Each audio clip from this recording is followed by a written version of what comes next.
Halo semua, iPhone 13 akan di-launching pada tanggal 14 September 2021. Penasaran buat spek dan juga lain-lainnya? Tonton terus sampai akhir sama saya Hubert Chandra dari Gudang Tech, gudangnya teknologi.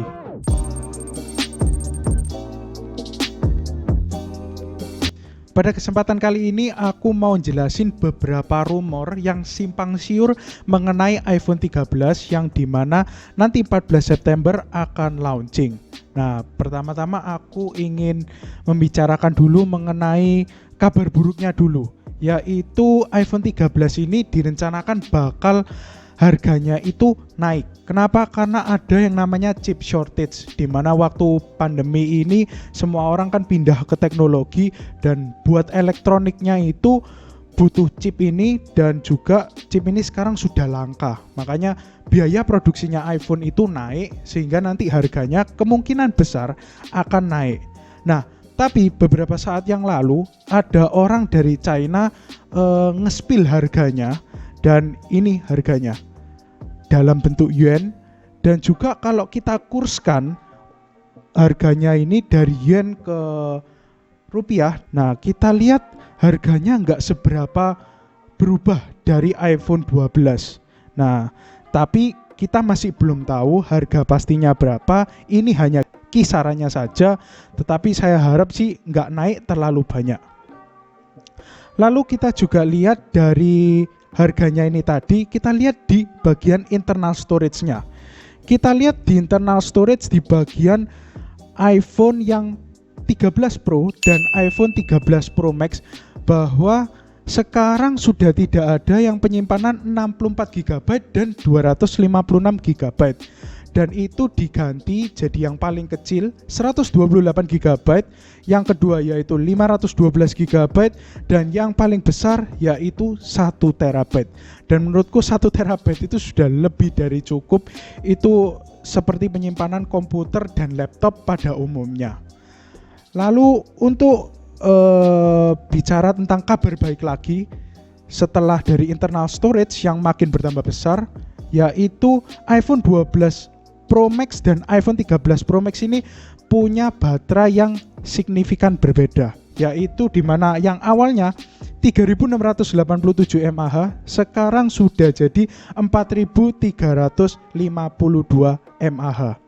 Lalu untuk kabar baik yang ketiga, yaitu di bagian layarnya untuk notch-nya dibuat agak lebih ramping serta sudah OLED dan 120 Hz.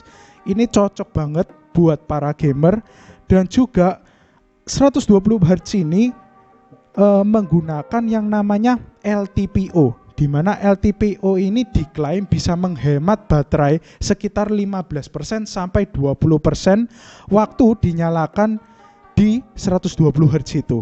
Jadi sudah baterainya lebih besar, internal storage-nya lebih besar, layarnya juga lebih bagus, dan pemakaiannya jauh lebih irit. Dan juga untuk kelebihan yang keempat, rumornya iPhone 13 ini menggunakan telepon satelit. Nah, untuk detailnya aku masih kurang paham telepon satelit ini apa. Tapi intinya kita bisa telepon dan SMS tanpa sambungan seluler. Nah, menurutku kalau ini beneran terjadi, iPhone 13 ini bakalan keren. So, kalau aku mau simpulkan ya dari iPhone 13 ini, yaitu kelemahannya cuma satu, yaitu kendala di harga, bakal naik drastis atau enggak.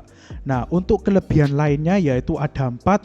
Yang pertama yaitu kapasitasnya yang sekarang jauh lebih besar, dan juga kedua dari baterai yang jauh lebih besar juga dari iPhone 12, serta layarnya yang lebih bagus dan juga pakai telepon satelit. Nah, itu dia kelebihan dan kekurangan dari rumor-rumor iPhone 13 itu tadi. So, kesimpulannya saya masih belum tahu. Yang pasti untuk bagian prosesor, kamera, dan bagian lainnya pasti satu tingkat naik di atas iPhone 12, dan untuk harganya semoga tidak terlalu naik. Menurut saya itu rumor-rumor yang bisa saya highlight dari iPhone 13. Dan terima kasih sudah menonton. Jangan lupa like, komen, dan subscribe, serta nyalakan lonceng notifikasi supaya Anda dapat melihat video-video saya selanjutnya. Terima kasih.